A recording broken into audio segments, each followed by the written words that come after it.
Welcome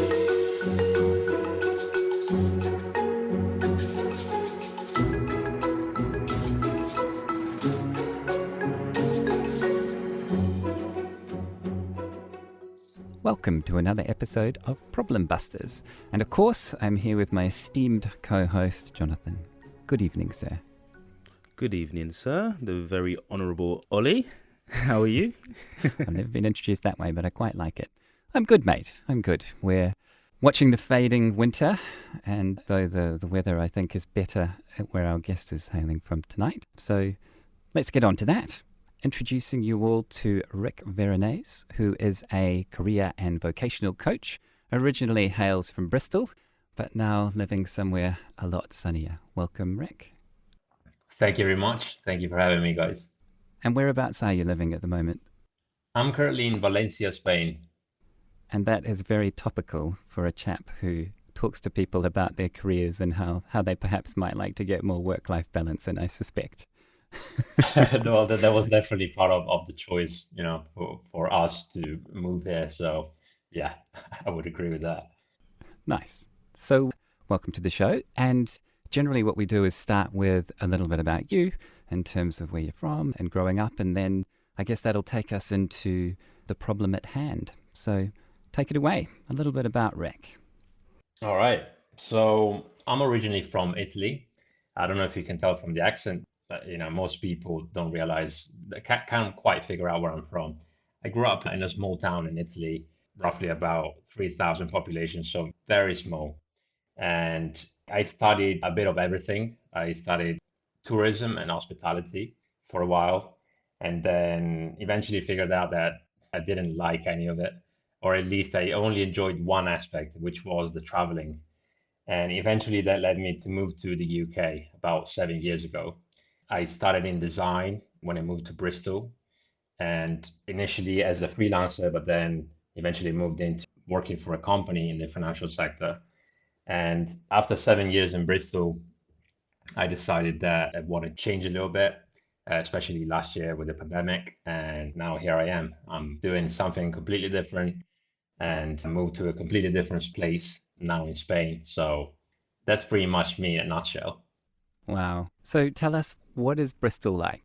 Because as a migrant to the UK myself, when I first got here and found myself in Brighton, turned that was a bit of a tech hub just down the road from London. Turned out that was a tech hub, but the other one that kept coming up in jobs particularly was Bristol. And I've only been once and thought it was a pretty cool place. What was it like as a place to arrive into from Italy? I think it was beautiful. On the first day, I remember all the greenery around the scenery. It was just amazing, and I didn't expect it to be that beautiful, to be honest with you, because I just moved there out of Google search. So the choice was between Bristol or Manchester, and I obviously went for the greener option, and it was great. The scenery, obviously, that was the first thing that stuck with me. But then the people also, I think it's a very friendly city. You can find a lot of diversity, and that's what really struck me at first. Again, coming from a small town, that made all the difference. It's just a really good place to be. It's cool to hear, isn't it, Jonathan, when people arrive somewhere like the UK that probably doesn't have a reputation of being warm and cool and leafy and green and friendly, but to hear that people have that experience. Yeah, being a native, you do see like a lot of the representation of the UK in media of being just really grey and raining all the time and just mostly being London. With sort of grey architecture, grey clothing, grey streets. So it's really refreshing, to actually get that experience and have it laid out, in that way. But it's there's a lot of greenery here for the listeners that aren't based in the UK. But awesome. Yeah, and not everybody lives in London, right? No, not everybody. And London isn't the only sort of tech hub and innovative sort of city or town. I think those are the preconceptions that a lot of people have. Yeah.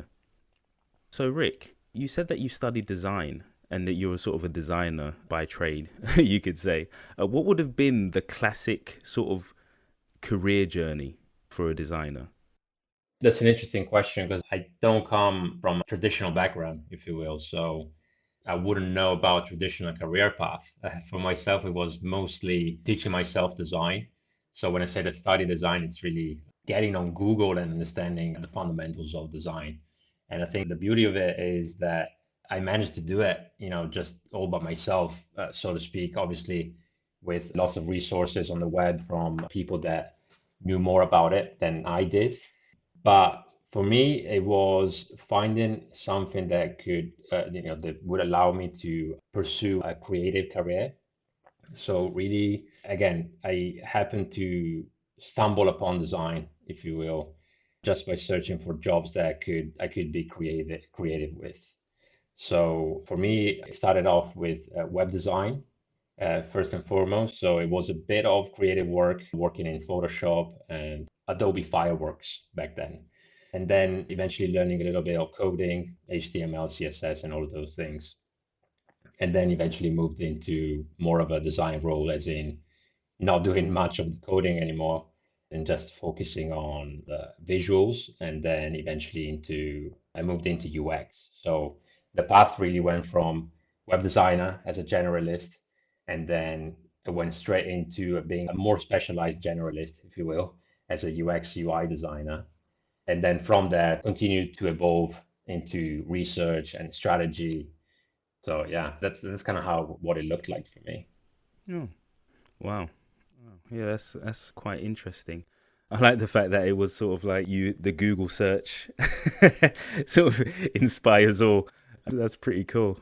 Was it sort of like, do you know when you go onto platforms such as if you like YouTube and you search and you just get deeper and deeper and deeper into certain topic? Was that a similar way in terms of sort of design? Like you'd learn one thing and be like, oh, this is really good. And then, oh, that leads into this and into that.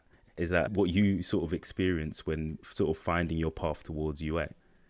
Yeah, in a way it was, going to the rabbit hole, if you will, just starting from the basics. But at the beginning, it was literally reading through a blog post on jobs you can do from your computer, right? So that's the most basic that it could be.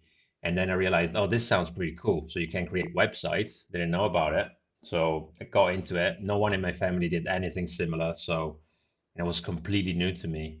And then from there, I realized, oh, this is actually really interesting. So I started spending hours and hours and hours on end, understanding how it worked and just experimenting, really. Oh, It's awesome. Awesome. fascinating, isn't it? Yeah, that is. Oh, it's probably worth asking as well to be for listeners that don't know. Would you be able to let us know what exactly UX is and why and the importance of it for sort of organization and websites? Sure, I'll give you my definition of it because if you ask 10 or 100 designers, they'll probably give you a different definition based on their perspective. But UX, it really stands for user experience. And that is within the context of products. Usually, from my perspective, it's digital products. I've always been in digital, but it could be for physical products as well. And it relates to the experience a user, the experience that the user has when interacting with the product. So whether it's a good one or a bad one, that determines what good UX or bad UX is. That makes sense. Yeah, and it didn't used to exist though, did it? When you first got into web design, I don't think people were talking about UX as a discipline. No, absolutely not. Yeah, it's interesting that you point that out. Yeah, it became more of a buzzword throughout the years, I think, early in the last decade. So I got in about, I guess, yeah, it was 2015 when I got very interested in UX, but I was really doing some web design before then. So yeah, it wasn't like that. And if you ask any of the veterans out there, people that have way more experience than I have, there was no such thing as UX, but we've been doing it for 20 years or 30 years. Yeah. So, what is the role of the designer in this modern context where you've got UX and you've got other design functions like user research that you mentioned? What is the function of the design team in a particularly let's focus on digital organizations? Right. For me personally, what the designer needs to be able to design, just to have some kind of understanding of design fundamentals, visual design. And the role of a designer, I see it as a connector of sorts, as someone that is able to see the whole picture and is also obviously within the context of a digital product, is able to see how the product would work for the user, for the end user. So always with the end user in mind. And when I say connector, I mean that they need to be able to connect the needs of the user with the business objectives of the company. And if you want to go more in depth, then it will be about connecting different areas, different compartments, different departments, if you will, of the company to a finished product. So a designer would need to understand marketing, we need to understand research, of course, but we need to understand the business as well in a more general term, as well as the user, if that makes sense. It does. And if I could just make an observation of over the last couple of years, it's almost embarrassing to say this as a product person, so close your ears, Jonathan. But what I find is that UX people come into the organization or into the team if they're coming from somewhere else in the business, and they'll start asking questions that are really obvious and questions that I know as a product person I should have been asking. And they'll then go and ask those same questions to the marketing team. And I see the marketing team saying things like, wow, I really love that template for user research. I'm going to adopt that for market research. And I realize no one's doing research. Not like we should, unless we're a large organization and we can afford to do it. But let's face it, most tech businesses are growing, not established, right? And I find that fascinating. And when hiring for UX people, and I am at the moment, I love the fact that it's more about thinking about what people want, who those people are and what they need, than it is about what looks good. It's got more sociology and psychology than it does web design. Do you agree with that, Rick? Is that what you observe? Absolutely. Yeah. There's a psychological component to web design, but it's, compared to product design and UX design, I think it's hardly touched on. When you get into UX, I think the opportunities to explore the human psyche, if you will, and behavioral design and etc. It's much greater. Yeah, I would totally agree with that. Cool. Now, I know that we haven't got onto the problem yet, so I guess it's probably time, right, Jonathan? Yep. So, Rick, what's the problem you'd like to discuss? And let's kick it off. Right. So we're talking about career or design, Career, I think. Let's move on to that.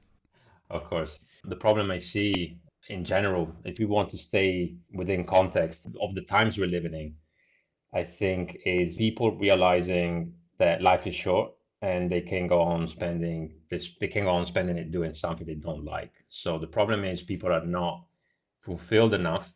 And if they have a job at the moment, they might be stagnant. They're not sure what to do next. So there's a lot of uncertainty. And maybe there's a few problems that I pointed out there, but I hope that makes sense. Yeah, so it's like a fulfillment gap, right? I would say so. So, question then, coming from someone who, I don't know, my Gen X or Gen Y, I'm too old to remember which generation I am, Jonathan. Um, but I remember that around the time that I was reading about generations, people would talk about these millennials and how they've been raised to think that they're unique snowflakes and that the world is their oyster and everything's on demand and you just look at your phone and you get the info you want. You never have to wait. You are the most important customer, right? And that when they get into the market, they find that actually they have to work hard just like their parents did.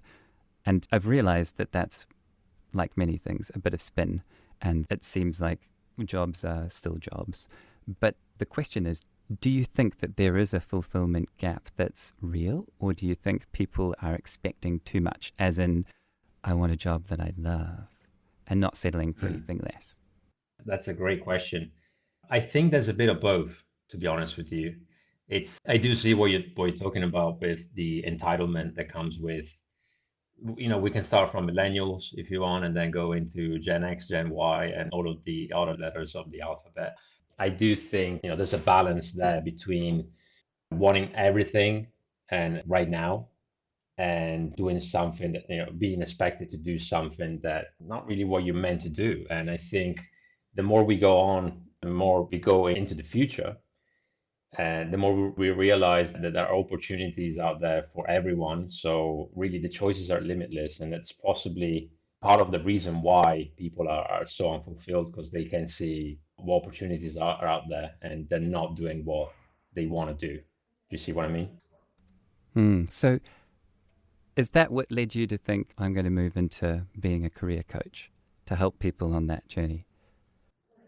Partly, yeah. It's not just the people that are necessarily unfulfilled, but also they are stressed out and burnt out because of that, or maybe in addition to it. So looking back at my journey, there's been a few times where between finding my place in design and actually doing it, I worked different jobs. I had different career paths before then, and then we can go into that if you want. But I realized whenever I wasn't doing something that was aligned with what I wanted to do, there was always some kind of unrest, if you will. That I wasn't enjoying it, and then eventually it would lead to a lot of stress that wasn't necessary, in my opinion. And I think that's what people need. More fulfillment means less stress and being happier, then that's what I want to do for others. Yeah. It's a noble quest, right, Jonathan? Very noble. Yeah, I think anything where you want to help others based on your own personal experiences and tribulations.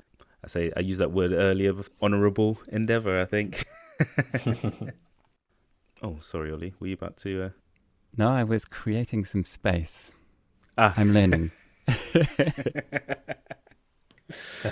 Awesome. Love that. So, Rick, if we think about career coaching and sort of leading people to find their own path, do you have a personal philosophy on that? Yes. And if I were to sum it up, I guess it would be that the person comes before the professional, right? So it's an approach that I think worked for me first and foremost, because obviously, I would need to speak from personal experience. My career growth has always been a byproduct of my growth as a person. Whenever I focused too much on career, I would not get the results I wanted. And whenever I focused on myself in general, just being a better person, just learning and being a better person in general, then career growth would happen. So that would be it for me, the person before the professional. In those growth periods, were there any sort of like epiphanies or like growth, like realizations that you had that sort of stimulate that growth? Of course, well, the realizations really were the most painful ones is when I realized that for growth to happen, there needs to be a period of non-growth, right? So a period of stagnation or discomfort, if you will. So I guess, the main lesson there was whenever, and it's pretty much like, if there's any creative listening, it's pretty much the creative process, right? So you go through a struggle where you don't know exactly what you're working on is going to turn out like, you don't have no idea, but you know that after the struggle there will be some kind of epiphany eventually.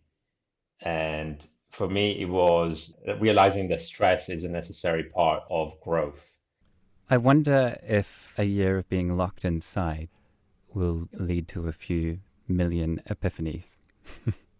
Well, that's what I'm hoping, right? That's what I'm hoping. And I think it's also a big reason why I went into this path with career coaching, because especially after the layoffs and people getting fired, I think that's, many people are just there, not sure what to do next. And I realized that, again, life is too short to be doing something that they didn't really enjoy. They just went to work and that was it. So I think so, and I hope so. And what are you hearing from people when you work with them in a coaching sense at the moment? Well, I'm hearing a lot of complaining. Obviously, the situation is what it is at the moment, especially when it comes to people that have been laid off and lost their job.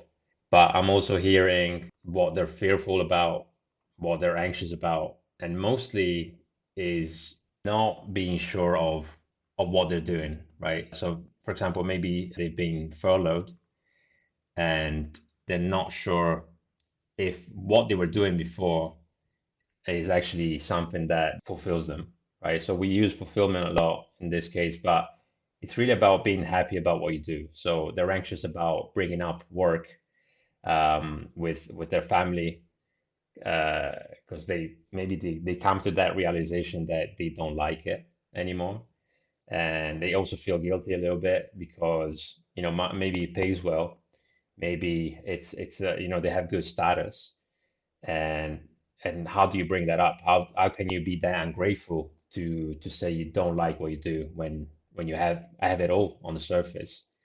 So they're worrying that they can't enjoy the life anymore, and it's just too late to change. But then there's a different, there's so many different things to talk about here. We spend the next hour doing it. I think it's just really topical, isn't it, Jonathan? I'm definitely seeing people going through these discussions, and a much larger number of people, say on LinkedIn, reaching out to me and saying, "How do I do what you do?" Or "I do what you do, and I want to do something else. Do you think I can?"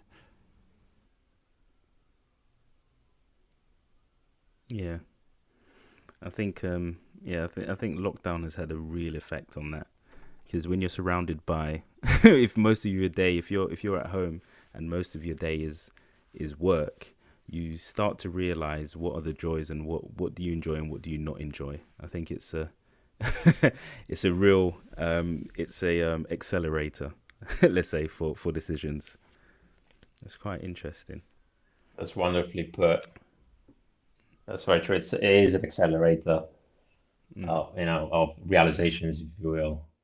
Because maybe when you had a job at a company that you used to go to an office, then you would have the environment, you feed off it, and even if you didn't like your daily tasks, your daily job so much, then you could have that, and just the fact of going out with your colleagues and have some friends at work even would make it okay. But right now it's just not happening. So you have Zoom calls. It's not the same thing. That human connection is missing. So yeah, I could definitely see why it would accelerate things on that regard.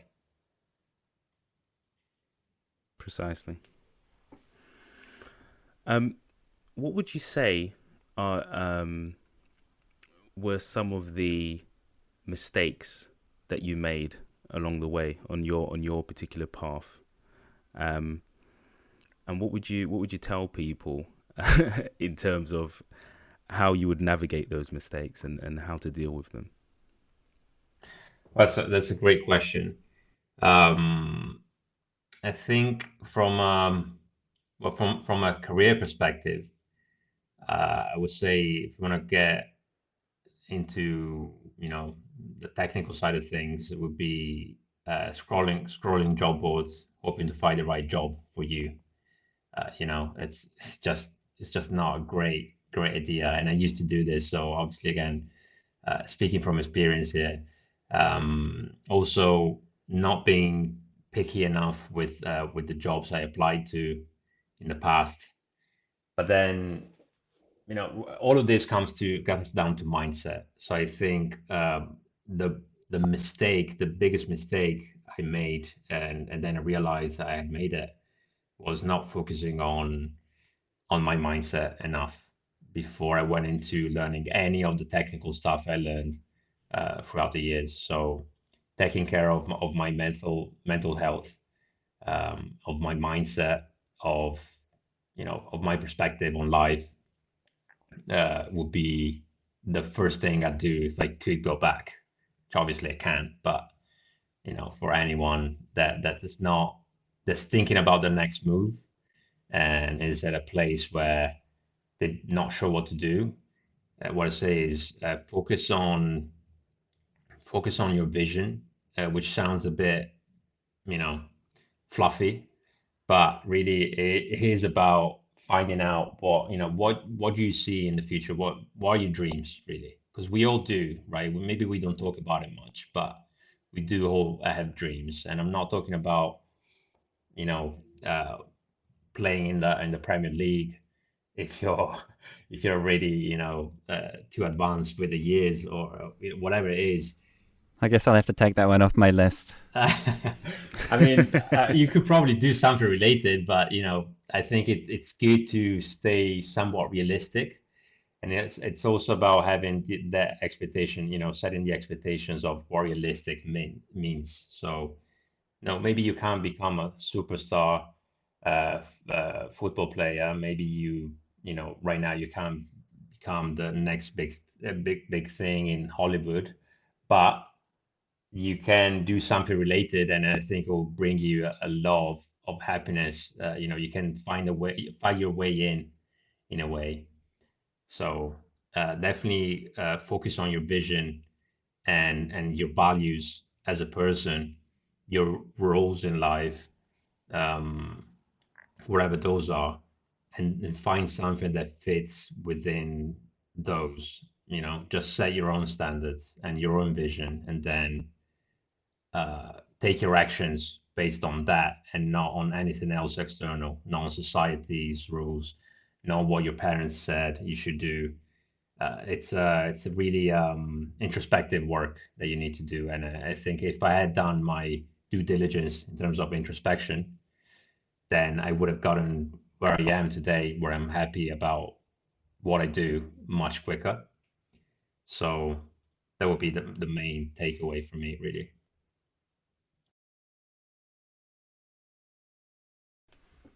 That that that makes well. Do you know when people say, "Oh, that's quite obvious," and it makes quite a bit of sense. But that is really, yeah, that's a really good way of putting that. Um, if we were thinking of people at home right now in their careers, what would you say was that initial spark for you to take action, or what you can say? What for those that not necessarily looking for a spark, but want to take action? What is the one piece? What is the one piece of advice that you would say? All right, this is what you have your dream, but you're in the job, your day to day that you're not necessarily enjoying. What is the piece of action that they could do to take charge and set themselves on that path? Okay, that's a great question. I mean, it's hard for me to boil it down to one thing, but I would say, just what I said about vision. I think if you gave me two or three things, then I could Yeah. put them Yeah, together, no, right? yeah. You could give as many as you like. I Okay. think, yeah. So, for the overworked professional out there, for the person that wants to quit and change, or maybe for the person that has found themselves without a job, but are looking to actually, find some meaning in what they want to do, is I think that the first step, again, would be to recalibrate their mindset and their belief system and their vision, so that they can eliminate the stress and tap into infinite motivation, if that makes sense. Like, something that even if you're not taking action, something that if you think about it will inspire you, right? And then after that, the next step would be to set some clear career goals. Then again, align with their purpose and their values and their roles in life. And these all need to be defined. This is real work. You need to sit down and put pen to paper and ask yourself some questions. And then you get into the nitty gritty. So you need to create a strategy and a roadmap to achieve those career goals that you set for yourself. And the main one really is to take action, because we've been talking about mindset, vision, and roles and purpose, but really all of that means nothing if you don't take action. So you need to implement the steps that you laid out for yourself and stay accountable as you do so. And that's the only way really to achieve career fulfillment, in my experience. So if we apply this to your example to make it real, because I don't know about you, Jonathan, but sometimes when I hear words like mindset and values, I kind of feel like sitting down and watching Netflix instead. I was sold on infinite motivation for me. That those two words that's very that's quite inspiring for me. So give us some examples of that then. So if we take Jonathan, a young dad, two amazing kids, wants to do the right thing by wife and kids and family. Would that be a source of inspiration that you're talking about in terms of, I'm going to do the right thing for my family? Is that what is that an example? Of course, absolutely. So contribution is it's probably one of the main drivers for people, right? So when you only think about yourself, it's really hard to set a vision just for yourself. It always involves someone you love, someone you care for. So of course that would be infinite motivation just by itself. But you need to articulate it. You just can't think about, okay, I'm doing this for my family. You need to know why exactly you're doing it for your family, and what kind of vision you have going forward. So if we are to talk about the mindset and the vision side of things, you need to set some kind of deadline, if you will, right? Say, okay, where do I want to be in 10 years time? And that's what most people, I think, ignore, because they just think, okay, well, I'm doing this year, and then next year I'll do that. But then you go 10 years down the line and you don't realize how much bigger things can be if you set your mind to it. So infinite motivation for me, yeah, would be family. It would be anything that you really value as a person in terms of what brings you joy. So family is something. For some could be a level of financial security, because that's always part of the conversation, obviously. So what is financial security? Let's just touch on that for a moment, because I think that's also something that gets thrown around, but it seems a little bit like Dave and the family who tells you about it at a barbecue outside of lockdown, and you think, wow, Dave's got it made, and you try not to think about it again, right? So what was the question? What's financial security?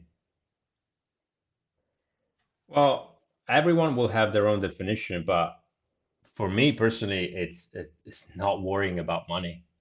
Simple as that.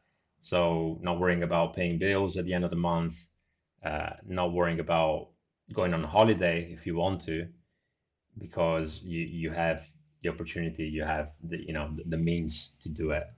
Um, so I guess that we need to draw a line between financial security and financial independence, which is, financial security is really having enough money to cover your expenses, and that's about it. And it's good, okay? So you need it, obviously. It's like food, right? But at the same time, it's not the most fulfilling thing. So when you get past that baseline, right? That unfortunately many people don't have, but fortunately most people have, especially in our Western society. You looking for something more. So financial independence, then it's something that allows you to get to a point where you don't really have to work anymore. You have your expenses covered year on year, as a result of your financial choices, which usually involve making more money, managing your money, so saving and personal finance, etc., and investing your money, so get a return on your capital. Did that answer it for you? Yeah, it did. It did. And I guess I'm probably like a lot of people. I grew up with parents who had jobs that they had for a long time, right? Like my dad, bless him, 28 years. And it was a time in New Zealand when a lot of companies were going through Thatcher, as a time period and a mindset.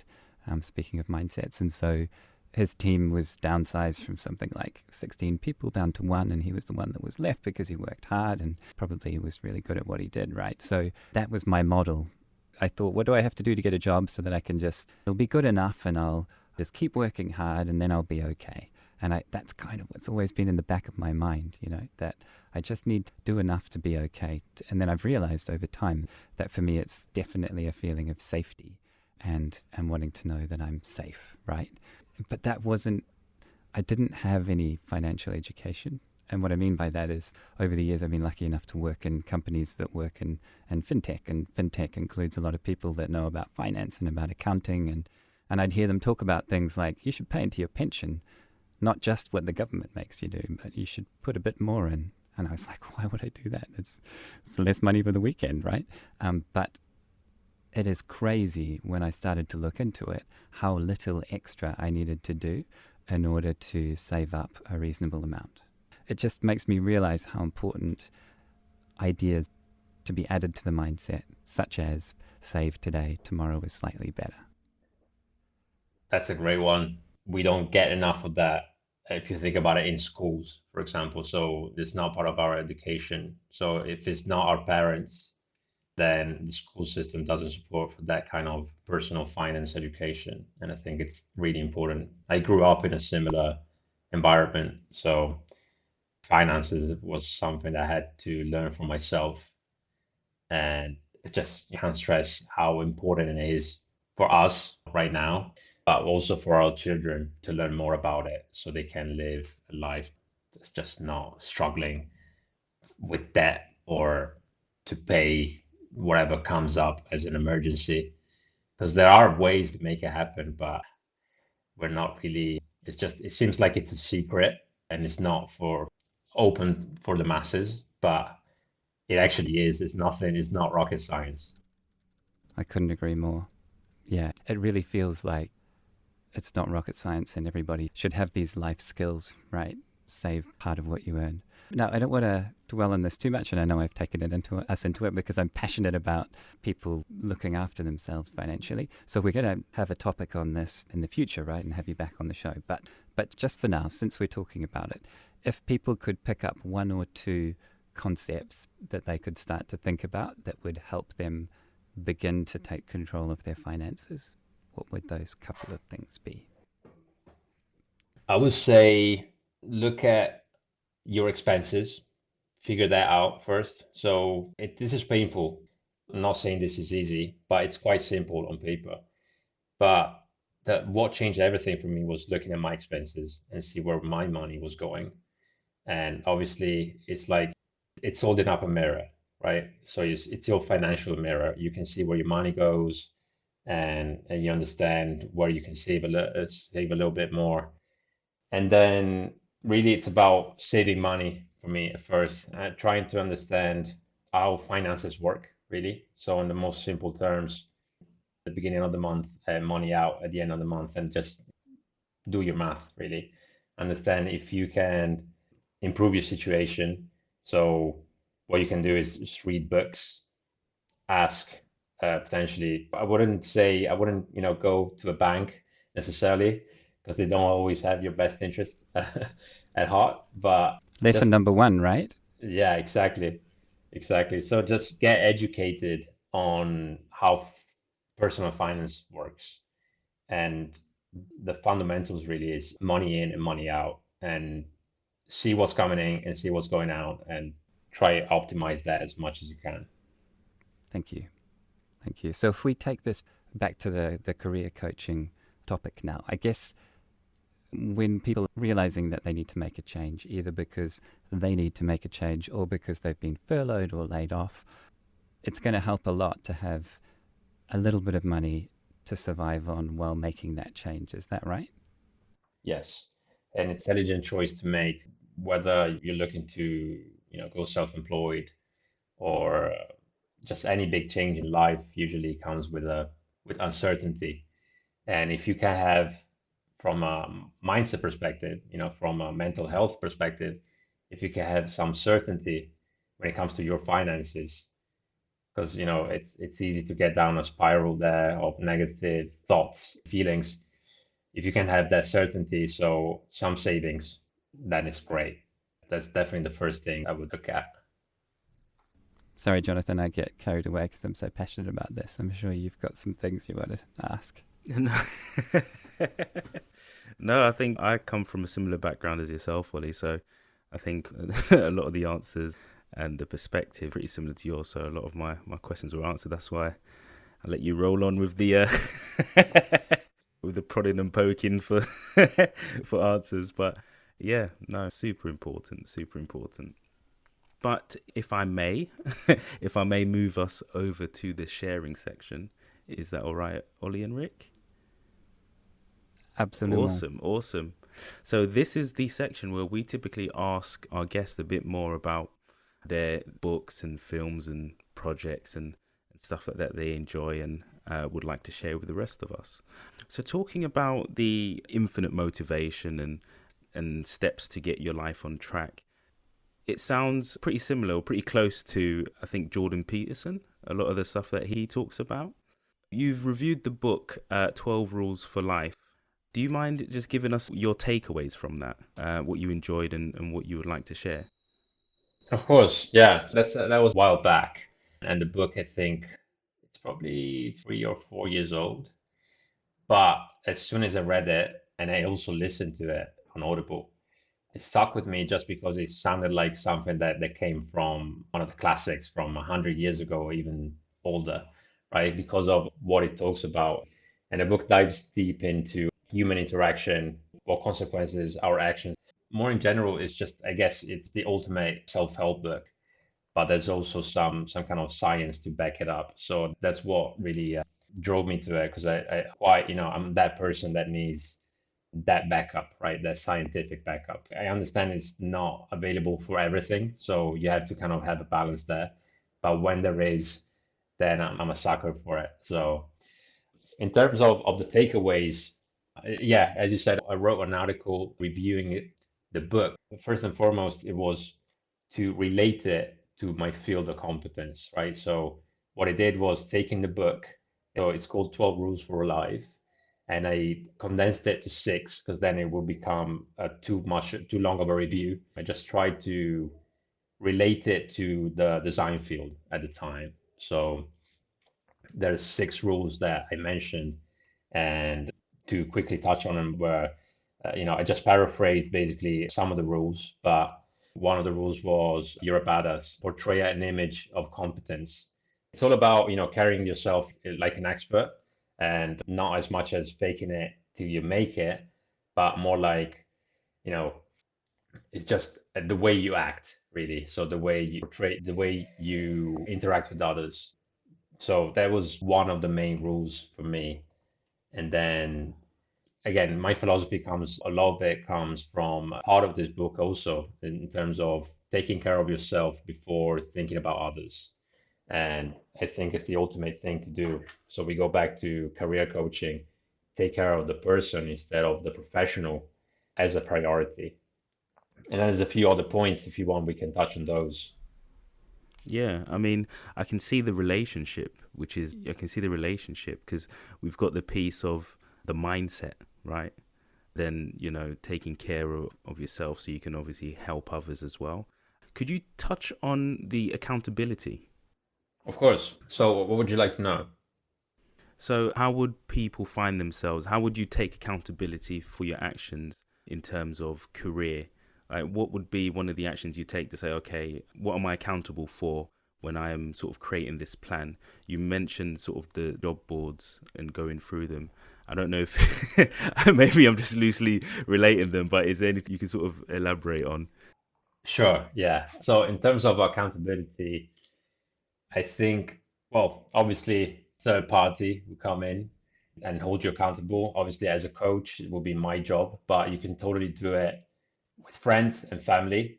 The risk with that is sometimes people are just, they're nice to you, right? So if family member or a friend, you ask them to hold you accountable, they'll do it for a little bit, but then when you slip, then they will really hold you accountable. There's not really a built-in risk of, for not taking action.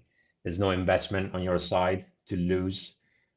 So I guess you can do that and you can have an accountability group, but you need to make sure that the people you are with are 100% on board with your mission. So it's usually easier to do that within groups, say, for example, with people that share your goals. And that's the good way to keep the accountability going because environment is such a strong motivator for the best and for the worst. So when you're looking to achieve something and you're looking to implement steps and taking action, You want someone that will hold you accountable and ask you about it constantly.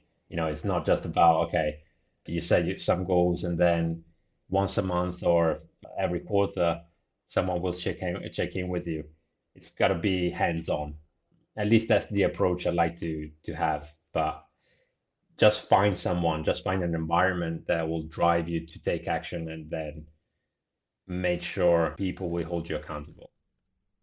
I had an example of this actually when the business I was working for had a redundancy round, and a bunch of us, a whole team really, found ourselves looking for work unexpectedly. And some of the folks in that group are in really highly skilled areas that literally meant they had never physically gone out and proactively looked for work before since finishing their degrees, which is just amazing to me. But what we did is people were milling around, and we can help each other. Why don't we just meet at my place?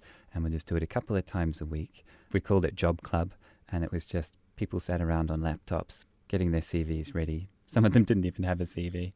And I get the feeling that that was happening, Rick, in the sense that the first day it was some people were a bit slack. A few of them forgot their laptop. The second day, say a few days later, everybody had a laptop. Most of the people had a resume, some of them didn't. But by the end of the week, everybody did. And I feel a bit like maybe that was happening, that people could see others around them taking action, and that kind of carried them along with the tide, Exactly. That's what I'm talking about. So there's power and the power of the group if you're working towards something. You look at sports teams. That's something in there. Your teammates will hold you accountable if you don't train, if you don't perform very well. So that many sides of that I think could be taken into, say, for example, looking for a job, right? So finding an environment that will push you to, again, to take action and staying accountable, it's of utmost importance, I think. I guess that's one thing, right, about this current situation in the world, is that a lot of people are in it together, and they've spent a year at home, perhaps working on something they don't like, perhaps something that was okay when they were able to get on a train and go and get a sandwich at lunchtime and all that sort of stuff. And now they're realizing they need to change. So band together, people. You heard it here. Feel free to get us back on track, Jonathan.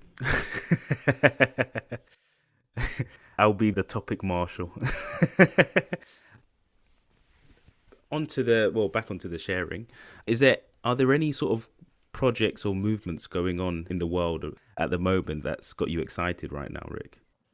Well, there's one in particular that I'm interested in. And, if you go back and touch on financial side of things, and as soon as you mentioned movement, you made me think about the FIRE movement. And it's nothing to do with actual fire. It's an acronym for financial independence, retire early. And, there's a big community of people out there working on their personal finances, but also, being really focused on enjoying life, really, that are working towards this common objective that is financial independence. And I think we'll see more of it in the years because we have the means nowadays to do it with investments and personal finance again and making money. When we talked about earlier about financial security and the difference between financial security and financial independence, I think we'll see more people going into having this mentality and approaching this framework for financial independence that will lead to more people potentially having, doing something that they love, whether it's right now or in the future. We'll see more people retire early than usual. So not in their 60s anymore. It's going to be more in their 50s.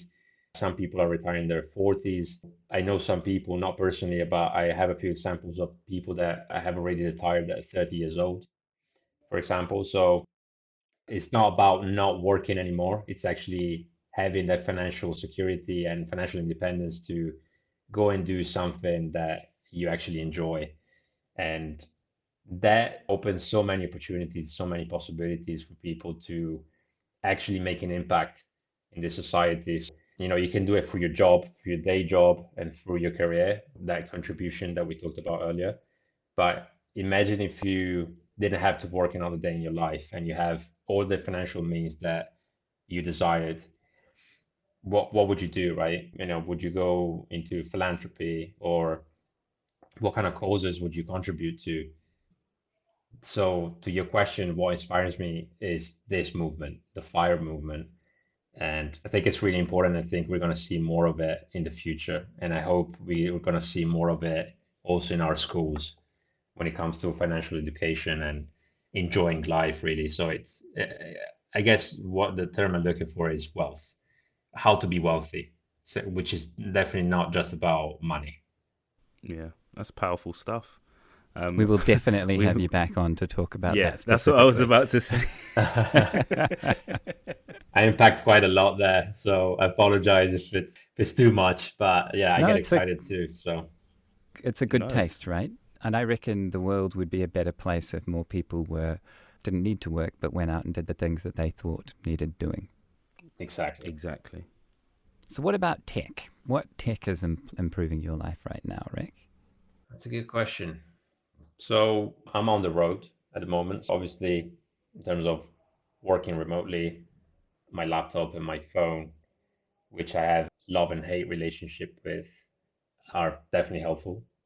In terms of all the tech, what I like, as probably could have guessed by now, is I'm quite holistic, in terms of how I see life. So I like to exercise, I like to do different things.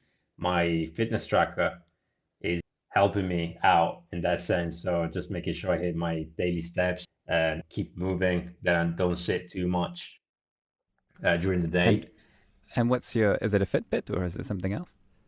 Well, it's similar. It's a Huawei tracker.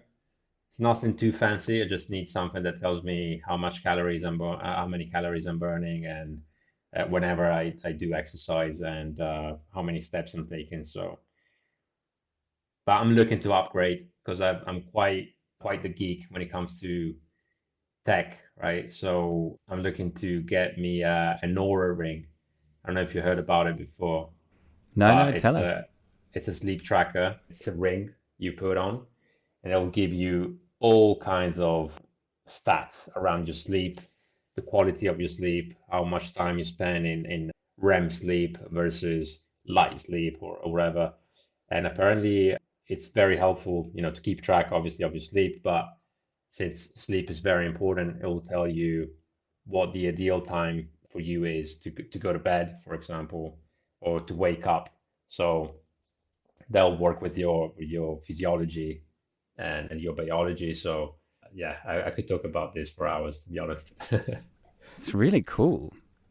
Yeah, This is something I've started to think about because I don't commute, right, anymore, or at least right now. Some people will say things like, "Oh, I love working from home. I love the fact that I can roll out of bed 5 minutes before I start work." I don't do that. And I'm experimenting with different times to get up and how much space I need between opening eyes and opening a laptop. yeah, But it'd be quite interesting to look at that flexibility that I have, that additional flexibility, and say, well, 10:30 is better than 11 p.m. to go to bed, right? yeah. Or in your case, Jonathan, because I imagine you get up quite early, maybe even earlier, right? Yeah, I have a natural alarm who comes in the form of a 3-year-old. So, so yeah. But I have a Garmin myself, and it does tell me when to move and when to jump up and down. But the lack of commute is a real tough one.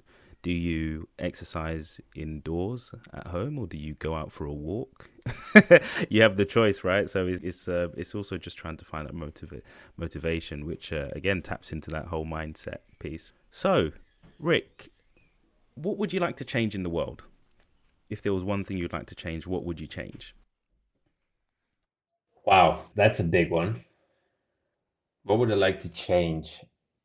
Well, to be true to what I've been talking about, for me personally, I would like to see, well, more people fulfilled, but more than anything, as a result, as a byproduct of more fulfilled people, I would like to see a society that works, that actually works. And I'm not saying it doesn't right now, but we can see, we've seen many things not to be proud of during the last year or so. And I would like to, I would like for people to have more time on their hands so they can contribute to something greater than themselves. We go back to tapping into that vision. For me personally, it's contributing to something, and it's not necessarily one cause at the moment. I still have to figure that out. So I'm doing my bit, but I think just more in general, I would like to see more empathy around. I would like for people to be more open with each other. And I'm not sure I'm a fan of the word nicer to each other, but what I mean is it being more empathetic towards each other and more understanding, and that would be a big one. That's just such a nice way to end a show, isn't it, Jonathan? Yeah. So, So how can people find out more about you, sir? I'm quite active on LinkedIn, And so we'll put a it's link to that. actually, pardon? And we'll put a link to that in the show notes. Thank you very much. So LinkedIn would be the main one because I'm posting there daily, pretty much daily, sometimes on weekends too. So yeah, LinkedIn is definitely the big one right now. Okay. And in terms of what you'd like to promote, how would you share what you could do to help people in a vocational coaching sense? Right. So I have a program going right now, which is called the Fire Career, and we touch on everything we talked about and more today.